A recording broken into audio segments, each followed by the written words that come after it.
Hindi madali ang buhay, pero hindi rin imposible. Ang hirap ay bahagi ng paglalakbay, pero hindi ito ang nagbibigay ng kahulugan sa ating buhay. Ang kahulugan ng buhay ay nakasalalay sa ating pagtitiyaga, sa ating pagpupursige, at sa ating pagmamahal sa sarili at sa iba. Hindi tayo nag-iisa sa pagharap sa mga hamon ng buhay. Ang bawat isa sa atin ay may kanya-kanyang kwento ng pagtitiyaga, ng pagpupursige, at ng pagmamahal. Kaya huwag kang mawalan ng pag-asa. Huwag kang mawalan ng lakas ng loob. Dahil sa bawat hamon, may pagkakataon para sa paglago, para sa pagtunlad, at para sa pagiging mas mabuting tao. Tandaan mo, ang buhay ay isang paglalakbay, hindi isang destinasyon. Ang importante ay hindi ang dulo, kundi ang paglalakbay mismo. Kaya tumuloy ka lang, kahit mahirap. Tumuloy ka lang, kahit hindi mo alam ang hinaharap.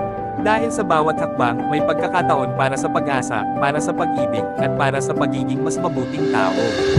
Pagpalain ka ng lakas ng loob, ng pag-asa, at ng pagmamahal sa pagharap sa mga hamon ng buhay.